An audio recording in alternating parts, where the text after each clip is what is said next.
Good morning, everybody.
So as sort of brutal as it sounds, the practice of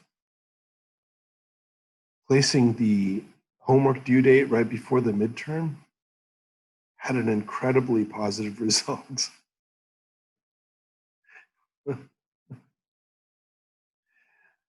I mean, you guys did super well on the whole, very, very well. So anyway, I'm proud of you. Plus, homework for chapter 7 is homework for chapter 7 is seriously chopped down. So it's 18 questions.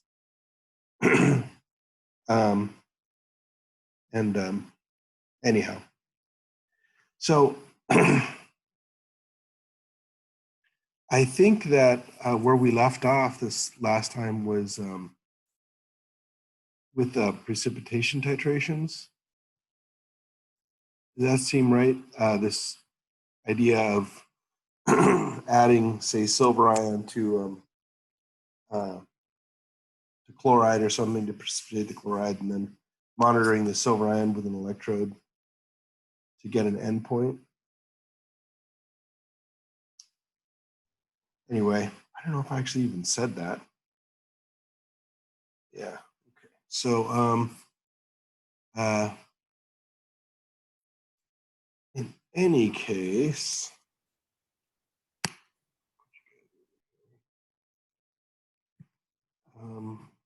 see, what am I sharing here? I'm sharing this. Okay. So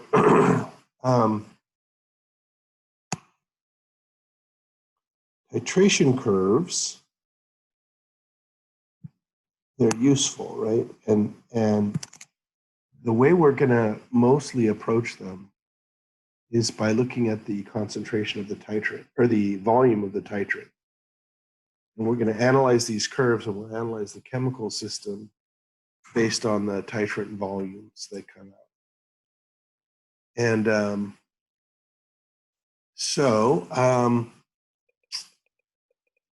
you know, the various things that control it are obviously the concentration of the analyte and the titrate. A lot of times what you want to know is the concentration of the analyte, right? But oddly, a lot of what we're going to do is going to start with some foreknowledge of that. And the other important factor is the size of the solubility product, KSP.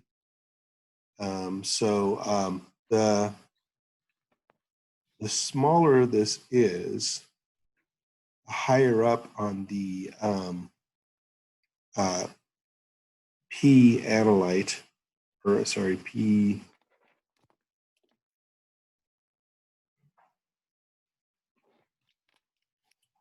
titrant axis, the equivalence point will be.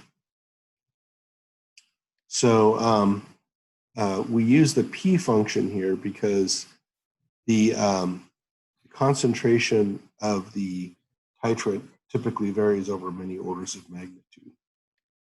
So that will become clear as we go forward. So a very typical one is, say, iodide silver. The equilibrium constant is for the formation of these guys is very, very favorable. Yes, Jorge. Hey, morning, Professor. So I just wanted to quickly ask, I recall in Chem 1B, you know, the Henderson-Hasselbalch equation is used at the equivalence point to figure out the pH. I was just wondering, is that still possible for certain equations like this, or am I mixing up a couple of different ideas? Well, kind of yes and no there, actually. The Henderson-Hasselbalch is just a rearrangement of the basically the formula for a weak acid, right? And at the equivalence point of a precipitation titration, what you have is the case where the only operative equation is KSP. So it's I guess in that way it makes it possibly simpler than the Henderson-Hasselbalch equation. So yeah, that's a good observation. Thank you for answering that. Of course, of course. I mean, when we get to it, hopefully it'll be a little bit clearer. So let's see here now.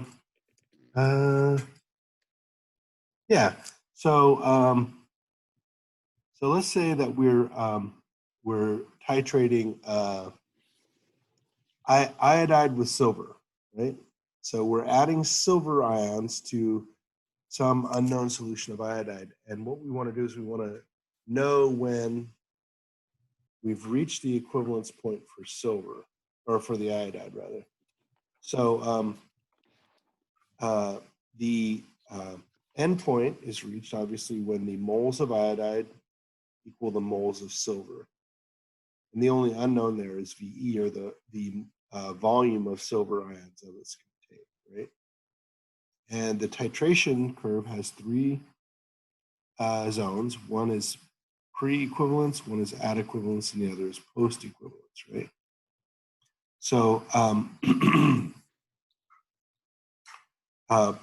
pre-equivalence, there's more iodide than silver, right? And before equivalence, every time you add silver ion to this iodide solution, it gets completely captured. I mean, completely is not right. It gets 99.99999% captured, right? And there's a tiny amount that's free there. But so the pre-equivalence solution is dominated by the analyte.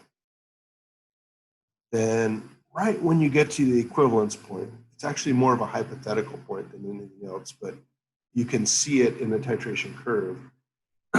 At that point, the solution is dominated by KSP, and the silver and iodide are in concentrations that just completely align with KSP.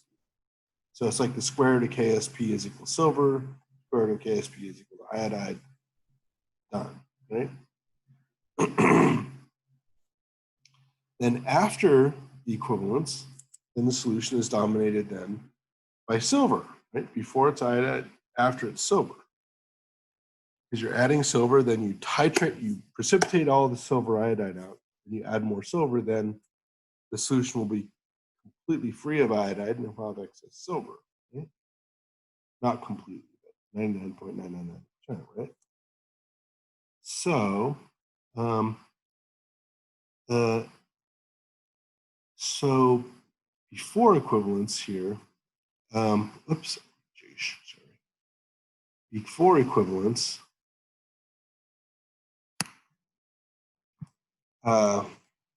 you can do this sort of by difference, that the moles of iodide in the solution are equal to the moles of original moles of iodide, right?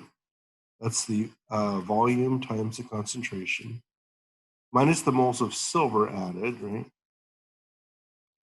And there's, strictly speaking, there's one thing missing here, right? Because these are moles of iodide, and these are moles of silver. So what we want to do is we want to multiply here by 1 iodide per 1 silver, right? So it's multiplying by 1, so numerically it doesn't make any difference. But in terms of units, it does. So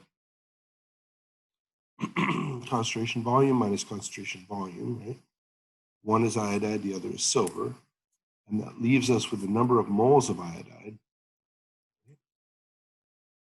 Then what we need to do then is divide by the total moles of total volume of solution, right? If this is 35 milliliters, right? 0.035 liters. So this is 25 original plus 10 mils that were added. That's just something to keep your eye on there as we go forward. And then at this point, since we're monitoring this system with a silver ion electrode, we are monitoring the PAG. So PAG is the negative log of the silver ion concentration. And that PAG is what naturally is read by the silver ion electrode. Isn't that interesting? It literally reads the chemical potential of silver in the solution. So anyhow, so at this point, you can compute the PAG by solving the KSP equation, right? You got AG is equal to KSP over I, and KSP is like A times 10 to the 17. Iodide is what we calculated up here, and that will give us the proper PAG, right? And then it is possible to streamline this calculation. And in streamlining it, you take the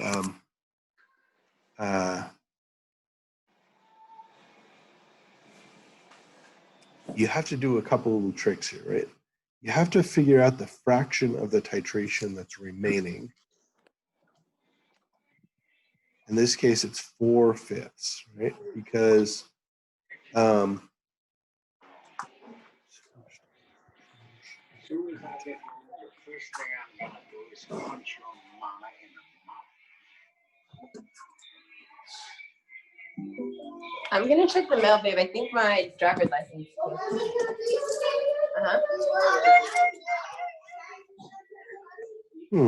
Somebody is not me. Ah, there we go. There we go. Got her. So where was I here? So the fraction remaining here is 4/5. That's going to be because we've gone 10 mils out of a total of 50 that will be required to complete this titration. Let me look at this here. So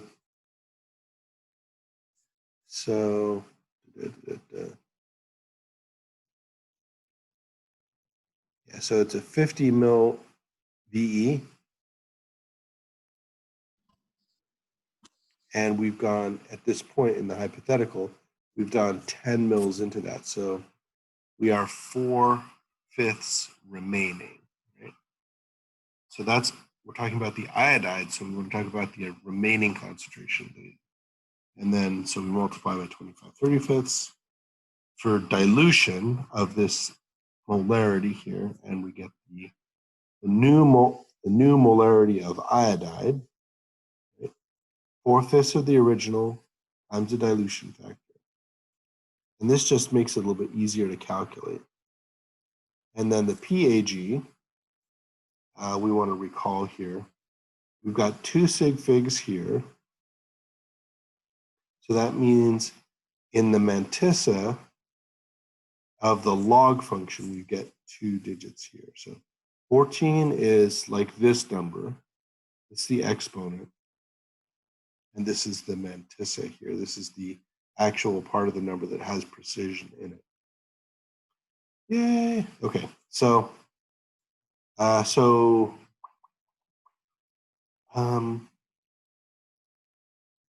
guess what I'm going to do, I'm going to stick with the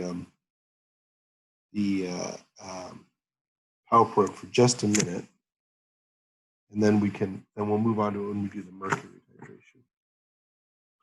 So,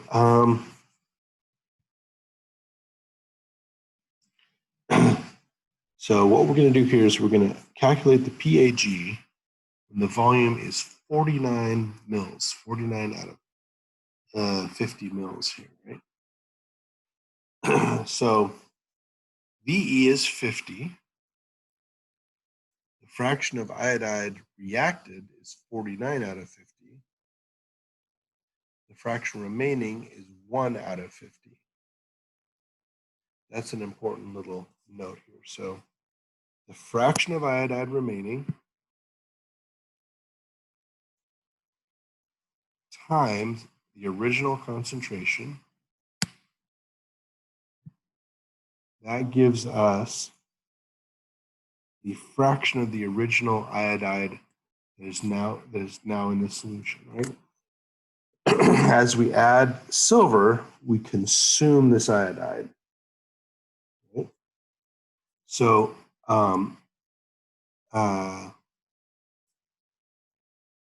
so here's the fraction of the original iodide concentration. Then we multiply that by the dilution factor here, which is 25 mils. That's the original volume divided by 74, which is the total volume here. It's 50. I'm sorry. It's 49 plus 25 because 25 is the original volume. 49 is what was added. So 25 plus 49 is 74. Those right here. So we got this calculation comes out to 6.7 times 10 to the minus 4 molar. So this is this is post equivalence or pre equivalence. Who remembers what the equivalence point here was in this case? I think it was 25, right?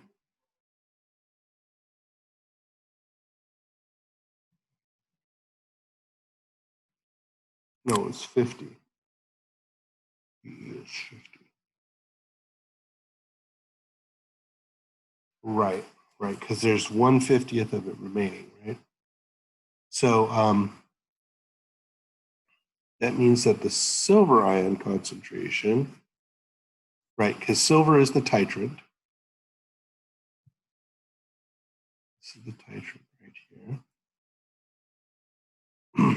It's being completely consumed. It can only be calculated using KSP, right? So we use this number up here, down here.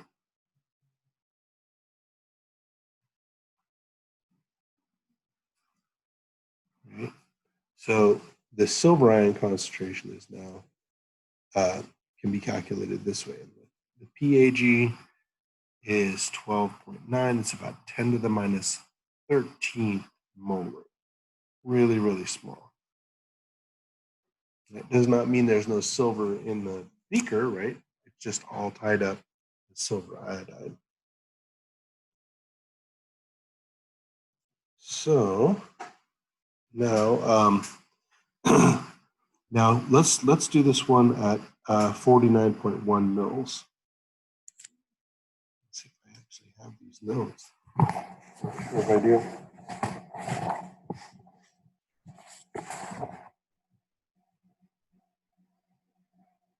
I'm almost ferrous iodates here. Silver chlorides.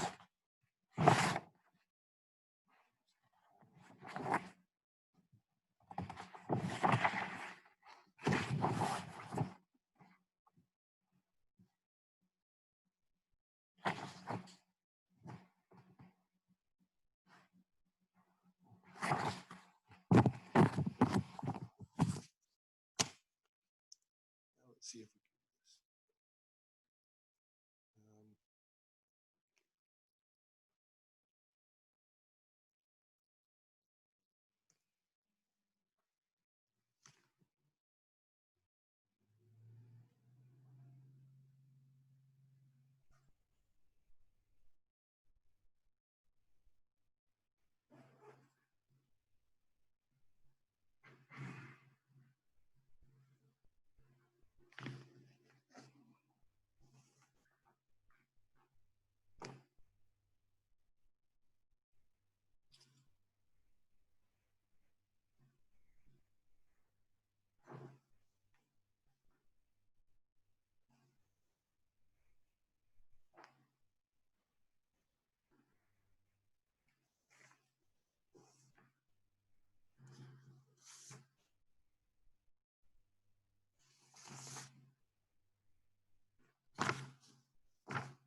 So let's see here.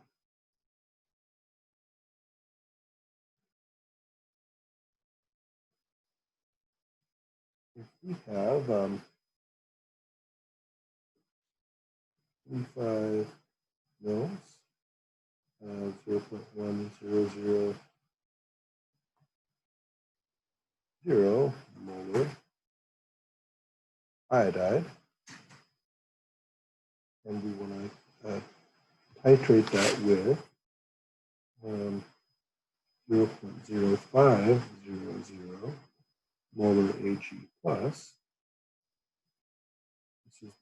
This is the analyte. This is the titrant.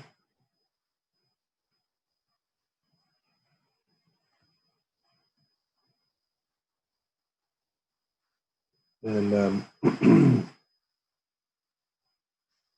start by calculating VE, right?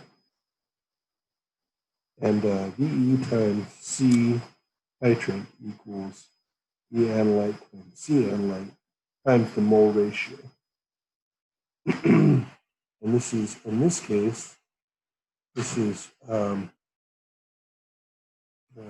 iodide for 1 silver ion. Right? So VE is equal to VA times CA over CT, which is 25.00 milliliters times 0.1000 over 0.0500, which equals 1 equals 50.00 milliliters. Maybe only 3 sig figs on this guy.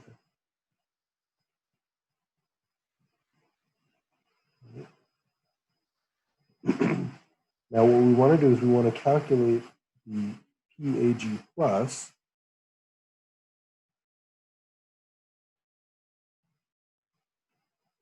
at 49.1 mLs of Ag. And so the way we do that is we're going to take the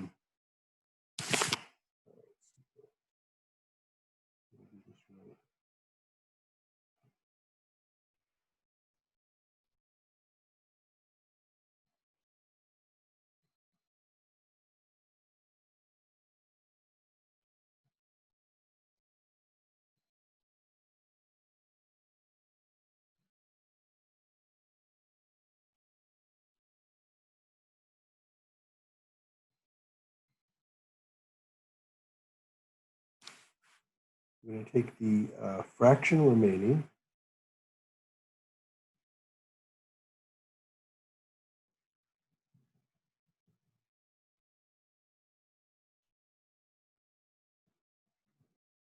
times the original Ag plus concentration times the dilution factor.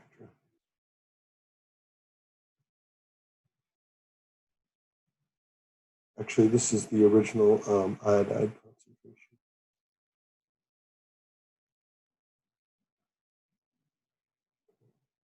concentration.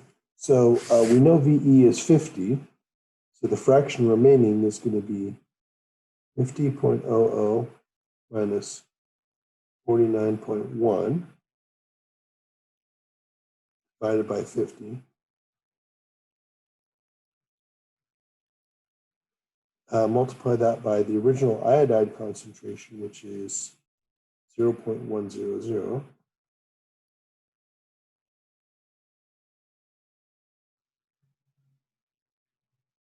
And the dilution factor here is going to be 25 plus 49.1.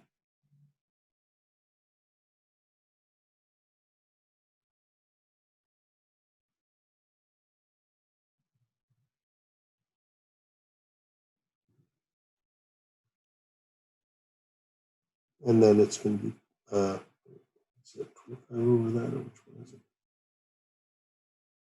25 over that, right?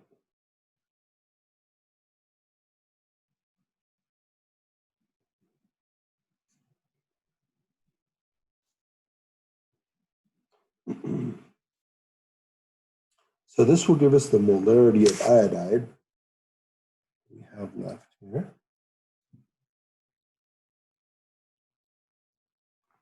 This is 0.9 divided by 50.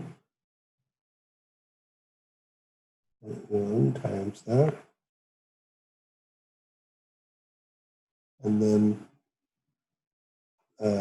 25.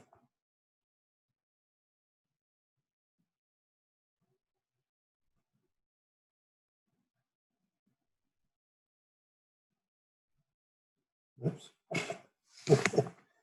I got the wrong number here. Let's see.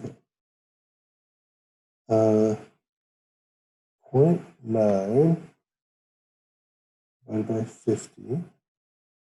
This is 0.0180 times 0.1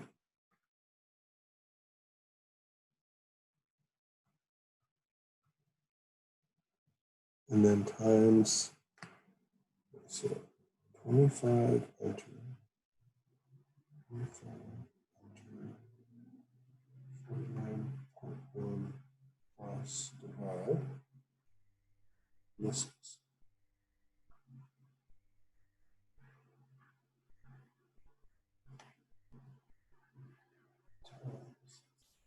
this gives us 0.000607 molar iodide. And since this is before BE, then we calculate Ag plus using KSP. Right? So Ag plus times I minus is equal to KSP. So Ag plus, concentrations obviously, is equal to KSP over iodide is equal to 8.3 times 10 to the minus 17th over 6.073 times 10 to the minus 4.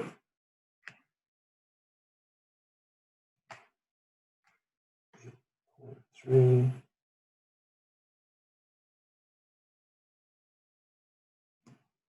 This is equal to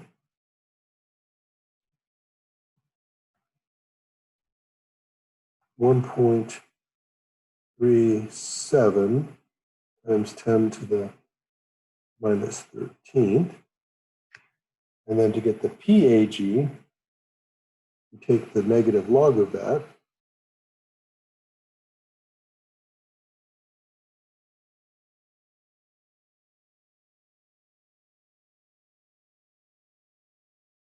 That is equal to 12.86. Maybe a 4, subscript 4 there.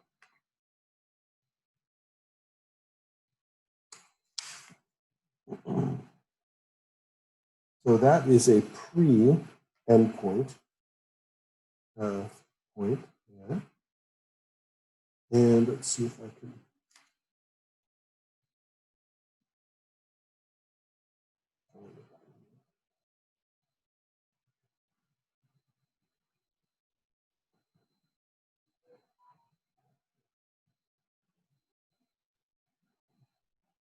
So that is this guy here. And then at the equivalence point, you just consider the two ions to be the same. It's as though we just added excess solid to the liquid, right? To the water. We got x times x is 8.3 times 10 minus 17. And then square root that, we get 9.1 times 10 minus 9. Negative log of that is 8.04. Okay. So now after the equivalence point, there's a slightly different equation.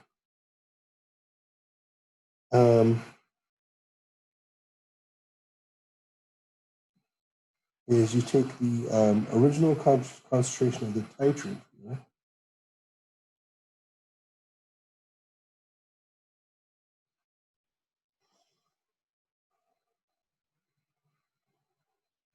multiply it by the volume of excess silver ion divided by the total volume.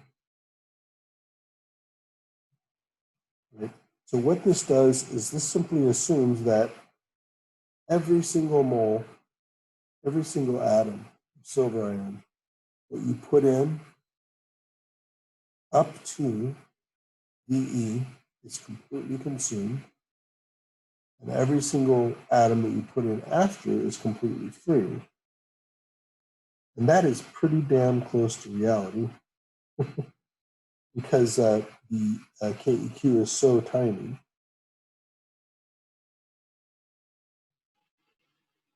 And then it's 18, right? So let's see here.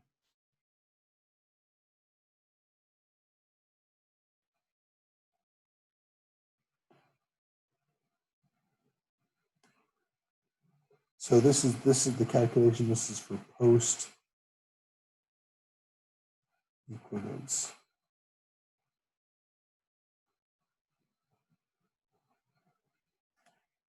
Okay. So if you look at the PAG function versus the volume of silver that you add,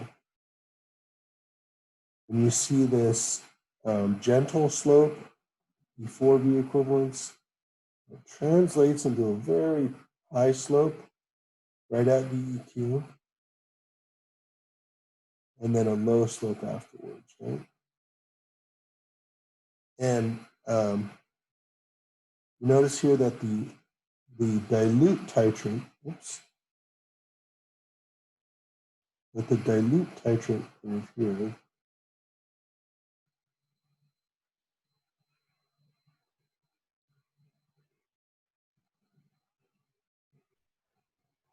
is closer to VE both up and down.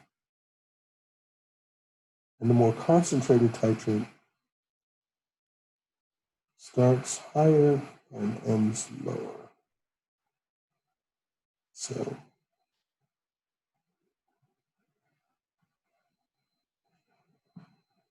kind of a funny deal there, right? And the steepest slope occurs at this point, right? So if you take the first derivative of this curve, you get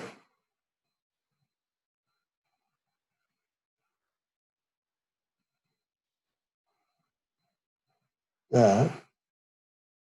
And if you take that derivative again, you get this type of a curve, right? So this point here, where d squared y dx squared is equal to 0, that is at VEQ. So when you do the numerical analysis of this, that's how you spot VEQ, is where the second derivative of this plot is equal to 0. That calculus starting to come in handy, maybe? Maybe. Okay. So the other point to make about this is that as the KSP is smaller, the PAG will be higher to start with, right? So silver iodide is much less soluble than silver bromide or silver chloride, right? There's 4 orders of magnitude there and 3 orders of magnitude there. So you can see here,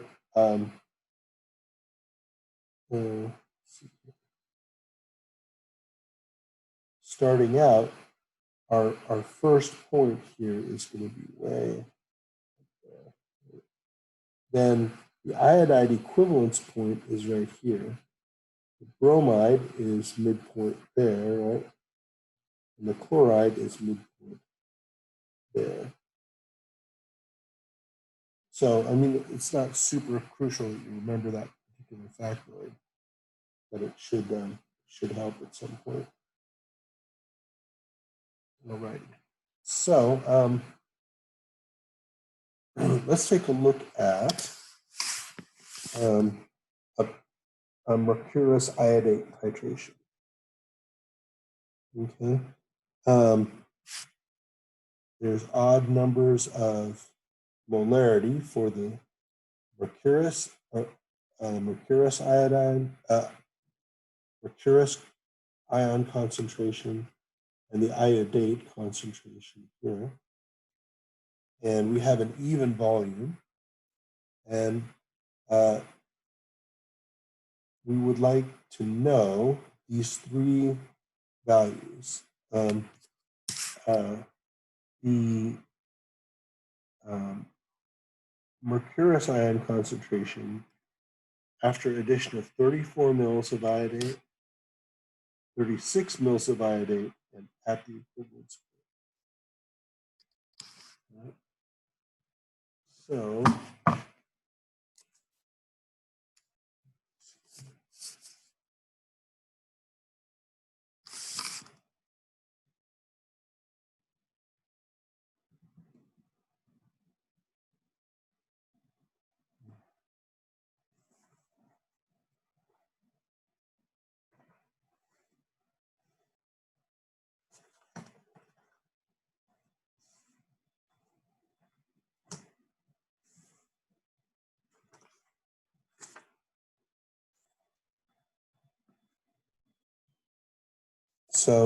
there's also a difference in this, that there's 2 moles of iodate for every single mole of mercurous ion.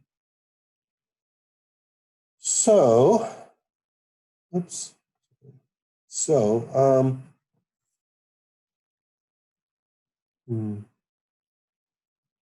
here's the moles of iodate. It's VE. This is to calculate the equivalent volume, right? Times C is equal to 2. This is this 2 up here, times 25 mils. This is CA, and this is VA. These are the analyte volume and concentration. This is VT and CT. It's equal to the mole ratio, iodate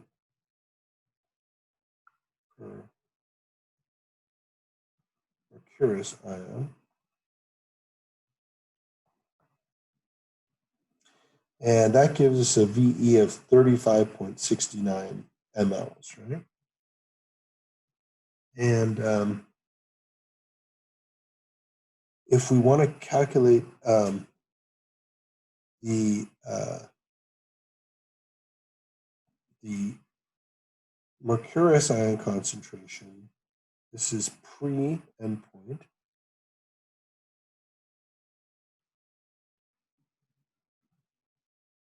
At the pre-endpoint, we have excess analyte.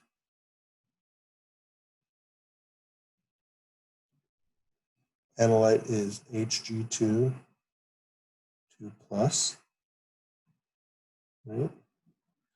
And this comes out to be, this is VE here. This is VEQ. No, this is the V titrant they use. This is VE, this is VT, divided by VE, right? So this gives us the fraction of analyte remaining in the titration. Then we multiply that by the original concentration of Hg2, 2 plus. This is like the number of moles of Hg2, 2 plus that are in the solution. We multiply this by the dilution factor, 25 over 25 plus 34, and that gives us the new Hg2, 2 plus concentration. Right?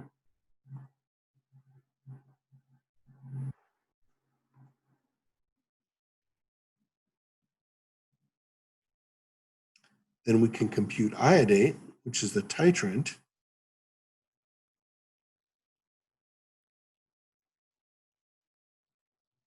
Before VE using KSP.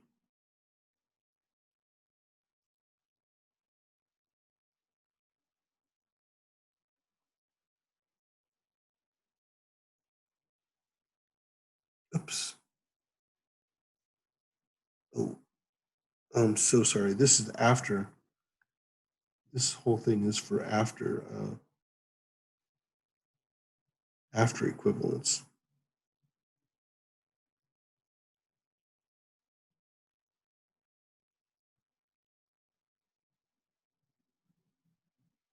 Right. So this is at V equals 36 mils, which is V is greater than VE. And in that case, we have the original concentration of iodate times this mole ratio. So this 0.31, oops, this 0.31 here, oops, what's going on there?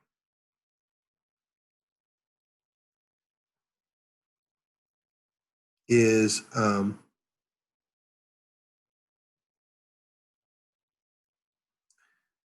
how far past VE that we've gone. So that's 36 minus 35 point, or this is how far past the equivalent point we've gone.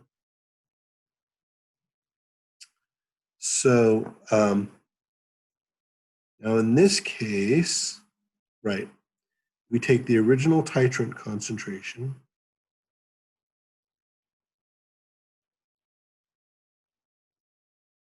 there.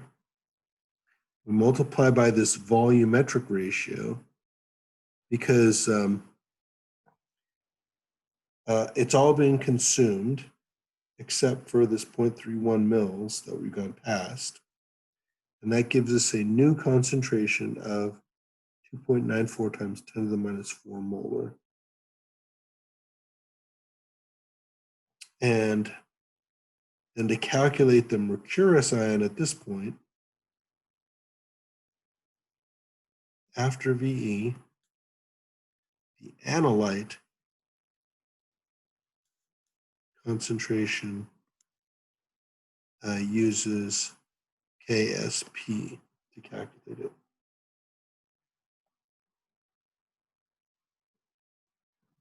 Right.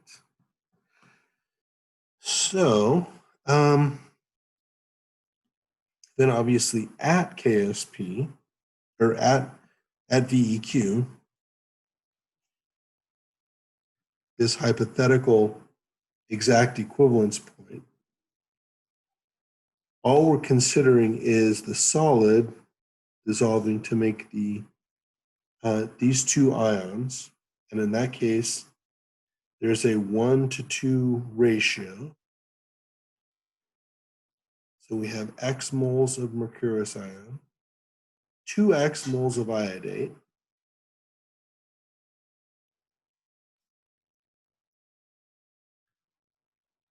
and the 2X moles of iodate are squared, and therefore X, basically we've got 4X, oops,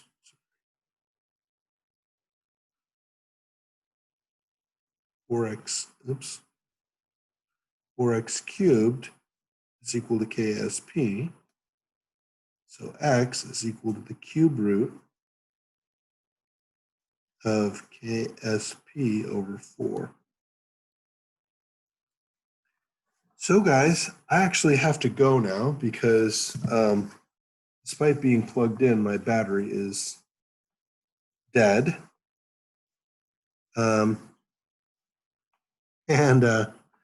I thank you so much for your attention. It's been a little bit of a choppier ride this morning than normal because I'm taking care of my wife. She's just had surgery and her uncle died and all kinds of crap.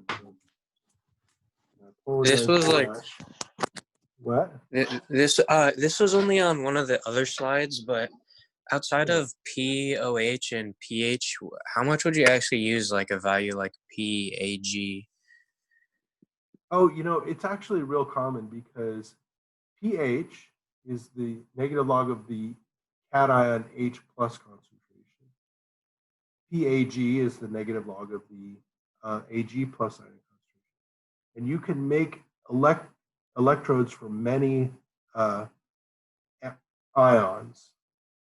And the electrodes read the chemical potential directly, which is the P value, like their PAG or pH or PBr or whatever.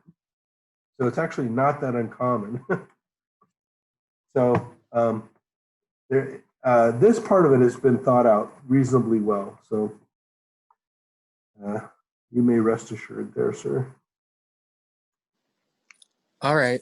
Well, see you on Thursday. All righty. Thank you, guys. Thank you so much. Thanks for hanging in there. We will see you Thursday.